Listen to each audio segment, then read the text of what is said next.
Yo, what's up, Raider Nation? Welcome to another episode of the Raider Ragu Show. All right, today, we still on the draft, right? Today is 2 more days, and I just want to get my last little 2 cents in before Thursday, man. We didn't get to finish the draft show, the mock draft show. When it was all up us there, we only got to 19. Me and Coop came back. I believe we got to 24 or so. So we still got like 8 picks that we didn't do in the first round. But anyway, that ain't what this is Raider talk right here. So, all right. First and foremost, I was looking at the roster, y'all. So just going through the roster as if I wasn't a Raider fan. Hold on. First of all, this episode is brought to you by SheBangBoutique.com, your go-to for bold, fashionable looks with an edge. Tap in and upgrade your girl's wardrobe. For you ladies, tap in and upgrade your wardrobe. All right, so I was looking at the roster, position by position, all right, at each and every room. I was looking at it in that way. I looked at the quarterbacks with Geno and Aiden O'Connell, Carter Bradley. Not the strongest of the strong, but better than it has been in the past years with Geno and Aiden. Aiden has started and won games in the National Football League. So then we went to running backs. Let me go. So quarterbacks, all right. Then I went to the defensive line, right? Max Crosby at one DN, Tyree Wilson backing him up, Malcolm Coots, the other DN. Right now it looks like Snowden backing him up, Jonah, Adam Butler, Christian Wilkins, Leaky Foltu, all down on the interior of the defensive line. Not bad, right? Wilkins, Crosby, big name guys. Kuntz, we know he had a fantastic second half of the season. Year before last, we're looking for big things from him. That he was only just getting to the point in his career where he was fulfilling his potential. So we're looking for him to get back to that. So then we go to linebackers. All right. We end up getting Devin White. I know some of you guys might feel like that's not a big deal, but to me, that's a big deal, man. It's just a former first-round pick. This, if you a Raider fan, a true Raider fan, and I'm not that guy that be like judging on who's true or not, but I'm saying this is a Raider type of player right here. Somebody looking to redeem himself, somebody that was looked at as a good or great player at one time and has had a few down years and people are down on him. Not playing for that much money this year, no guarantee for next year. This is Raider redemption story written all over it. So Devin White, then Elandon Roberts from Pittsburgh that we got. You guys know the last time we got an interior off-ball linebacker from Pittsburgh. That was Spillane, right? This guy looks like he might even be better than Spillane, or at least as good. Looks like he's a little thirstier, hits a little harder. But then we got the Amaris, Bernie, and Gaynor. Then we got Eichenberg, right? So 3 youngsters that's still developing, may make strides this year. Eichenberg is only in his second year. I think Bernie will be year 3 for him. Gaynor will be year 2. They're going to compete in training camp and OTAs and everything for playing time. But we had 2 solid starters, Landon Robertson and Devin White. All right. Now go to the safeties. IPM started the whole, man. The F's, I think I heard before or something, man. So Isaiah Palomar was in that whole time and did not do a bad job. Had some rocky moments there, kind of midway through his starting, where he was trying to tackle guys too low. Mike Evans jumped over him. And then after that, he starts squaring guys up in the chest and making a real impact out there. Separated the ball from guys a couple times. I believe got an interception once he started squaring guys up in the chest and got the confidence that he could hit guys up there in the pros. So we have him. They brought in Jeremy Chin from the Commanders. Their defense was thirsty last year, and Chin was a main cog in that defense. He can play box. He can play deep safety. He can play a little big nickel where he's the corner in the nickel. And then we got some youngsters. We did lose Merrick, but we got some youngsters, Trey Taylor and Smith from the draft pick from Georgia, who's going to be year 3. He's going to compete. So safeties it could be better, but we do have a starter back. We got Chin, who looks to start, and a couple youngsters that need developing. We need to see what we got to drafted in the last few years. All right. Decent room, though. Some people that can start. Let's go to the cornerbacks. All right. No, let's not do that. Let's go to the offensive line. All right.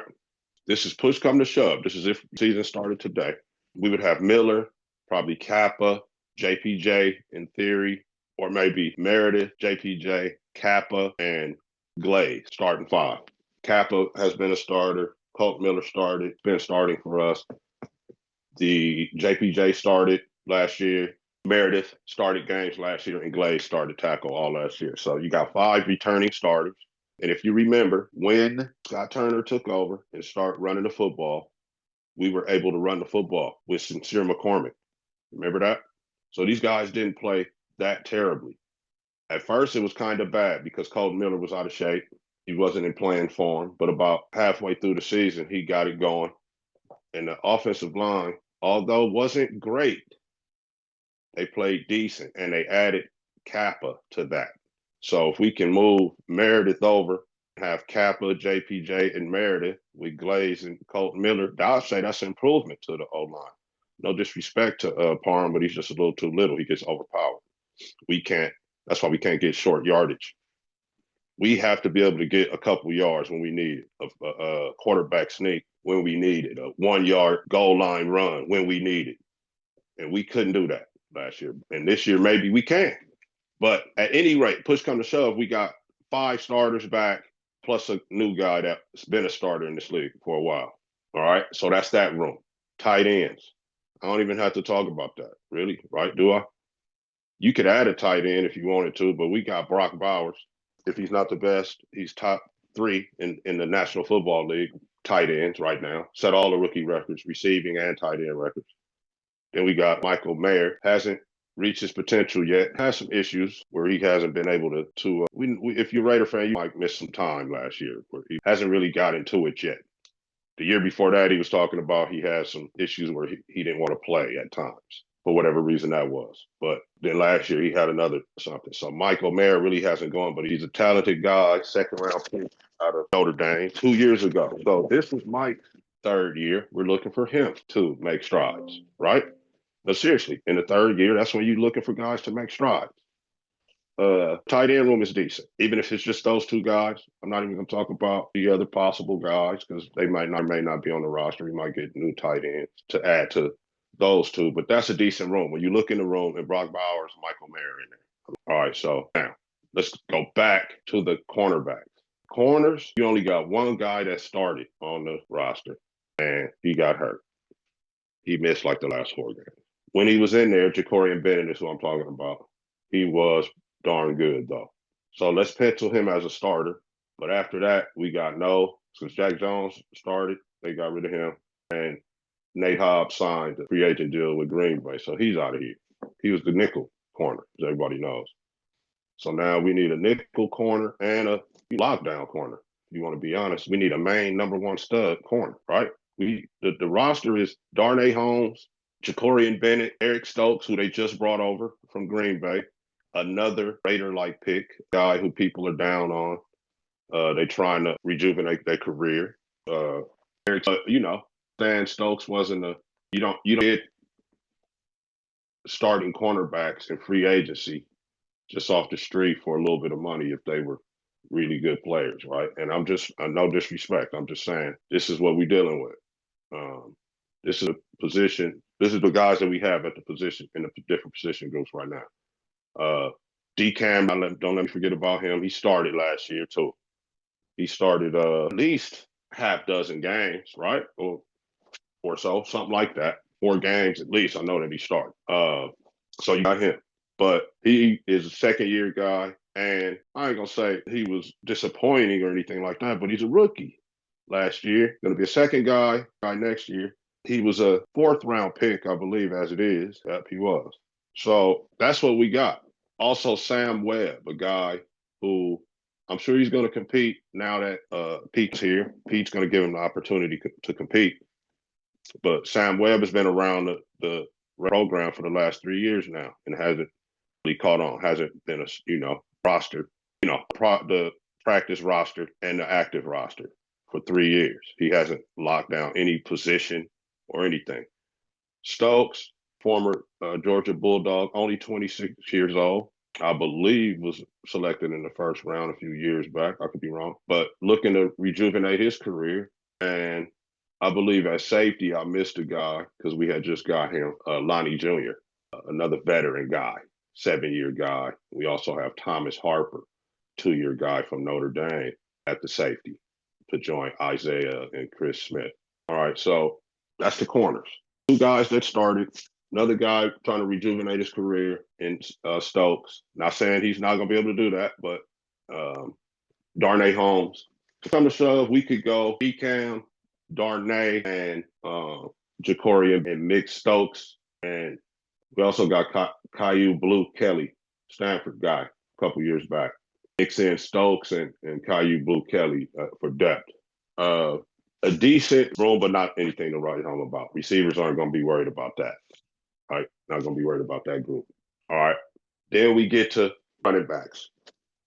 Didn't do them yet. Push come to shove, right? We had to start the season right now. We would be running out there Sincere McCormick, who was decent. That's not hate on him. We're not saying he was, Jay, but was decent when he was in there. Excuse me. Raheem Mostert, right? Proven guy in this league. Led the league in touchdowns the year before last. Amir White, the year before last, had showed some promise. Last year was a down year for him. He's looking to redeem. A couple. Dylan Lowby, the young guy, he's still looking to finish developing and redeem. He got 1 carry last year, fumbled. They didn't really give him the Brock anymore after that. It was against the Steelers. I was at that game. Push come to shove, though, we could start Raheem Mostert, a guy, and he's 33 years old. I know that. But a guy who's just led the league in touchdowns a couple years ago. So I'm looking in the room, and I see a guy, though. See Zamir even. Like, we looking for Zamir to bounce back. And then Sincere had got in. He's looking to team after the injury. So you actually got some guys that you've seen play in there and do something, right? The O-line, I said, I kept it all together. I didn't go guards and tackles. So then the last group I got to, man, receivers, bro. We running Alex Bachman, Jeff Foreman, Cedric Jackson, Ramel Keaton, Tyreek McAllister, Jacoby Myers, Trey Tucker, Kyle Phillips, and Christian Wilkinson. You duck your head in that room, man, and you like, who are these guys? I mean, I hate no disrespect to nobody I said on that list. Definitely no disrespect to Jacoby, but Trey Tucker done a little something. Trey Tucker looking for his 3rd-year leap this season. He's looking to get better, but right now don't put any fear in anyone. They know he's fast, but does a body catching and falling out there. Not that big a run after the catch threat. Decent young player. Jacoby Myers last year, 1,000 yards with those different we was throwing out there. So that's something to be said. This dude can play, man. He's a player. He's a baller. I got no problems with Jacoby Myers. Matter of fact, I think they should pay him any day now. He should be getting extended. But this is I'm trash, man. But this group lacks any type of star power, man. It's lacking star power here. So judging by the groups one by one, I feel like, man, this is the number one group that needs help in the draft. They need some star power in this room. Next, I'm going to say, I think Mike tripping, man, but I feel like the corners. That room needs a little bit of star power in there, man. We need a guy. You feel me? A guy over there on that left side to where they're not even about to be playing with him like that. Ja'Cory and the nickel guys going to get a lot more work because they really don't even want to tangle with this guy over here. We need a guy like that over there. We need some star power at the corner. We need some star power at the wide receiver. And then next running back. All right, so this draft is deep enough. We got the 68th pick in the 3rd round. Right now, if we were, because I was going to shake out, but they got Henderson, Quinshon Judkins, by all those guys ranked way in that, like 20 ranked lower, 20 rankings lower, right? They're in the 80s as a prospect. And they're the number 3 and 4 running backs. So it's a good chance we can get one of them guys in the 3rd round. All right. Now, this is if Genty is gone. because I do support getting Genty because offensively in this draft, you want to talk about a guy like I was talking about the corner. He's that guy on offense in this draft. He is that guy. He's gonna be dynamic in the league. I could see if I would be the biggest whiff of an athlete in a long time. The character is there, the work ethic is there, the talent is there, the want to there. So if Genty there, which is starting to look like he's not going to be there at 6, I would say, man, look for a trade back from the Raiders. Not going to get into too much detail about how far, but Luther Bird, Matthew Golden, Emeka Ibuka, Jaden Higgins, all these guys are, right at the end of the first round. The only guy that's up top guy is T-Mac, but we're not taking T-Mac at 6. I don't think he's a guy like Genty. I don't know. What do you guys think? Should we take T-Mac at 6? Because we do.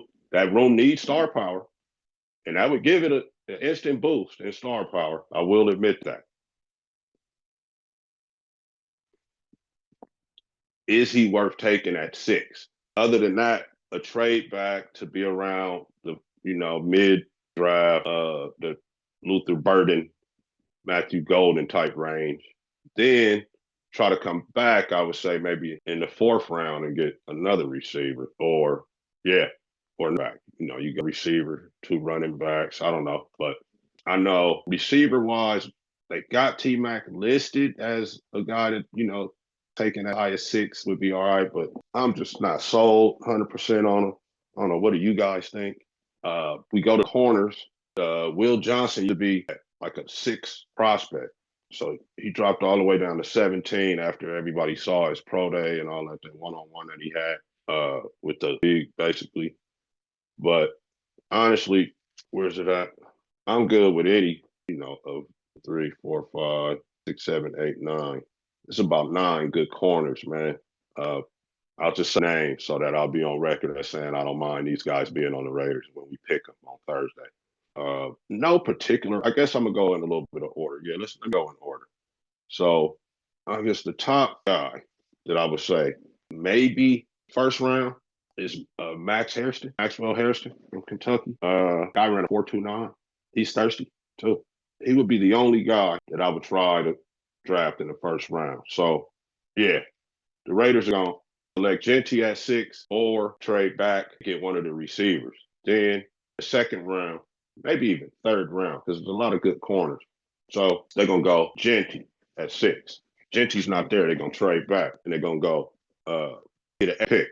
Then they're going to, let's back to like 14. They go Luther Burden the 3rd. Come back in at 37. They may go Maxwell Hairston or Siobhan Ravel, whichever one of those corners are there. Come back 68. Go, this is where it's going to be tough. And hopefully you can get extra 3rd round pick when we trade back. But okay, 68 went receiver. We went corner. Man, I say go receiver. Now we got to get a corner. Because there's some decent corners in here, man, and they wasn't rated that high. One guy specifically, Darian Porter, 6'3", 195. I know Petey likes him. He's not getting past the 3rd round. So we go receiver, corner back with that extra 3rd round pick, the running back. Then we get Quinshawn or we're going to get Henderson or Chip Kelly. And we come back at 107 and get an offensive lineman, the best offensive lineman that's left. At that point, there'll be guys like Sariq. Nah, kidding myself. At that point, like Jalen Travis, maybe Marcus M. Purdue. If we want to go interior line, which we could. Guys like Tate Ratledge, Miles Frazier, Anthony Belton, the big fella from NC State. I'd be able to grab him right there, man, in the 4th round.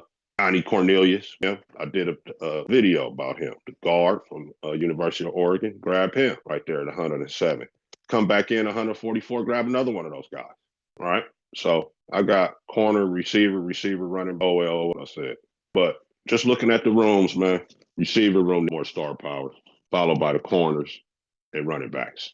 I feel like the other spots, we could actually start the season, some of those guys, with especially defensively, besides the corners. And then as we get into draft, maybe sneak a safety or something in there. That's what I got for you, man. 2 days away. I'm really thinking skill players. I know Spy Tech was saying build the trenches, and that's what a lot of us are thinking in Raider Nation, but skill, man, we lack a lot of skill players on a Raider team. Lacks a lot of skill.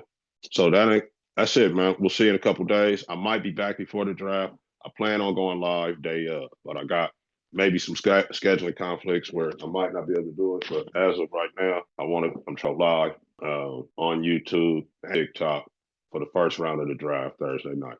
So we got 2 more days, y'all. We'll be talking about who we got instead of who we gonna get. All right. That's all I got for you, man. I ain't gonna hold you. Like I always say, just win, baby, and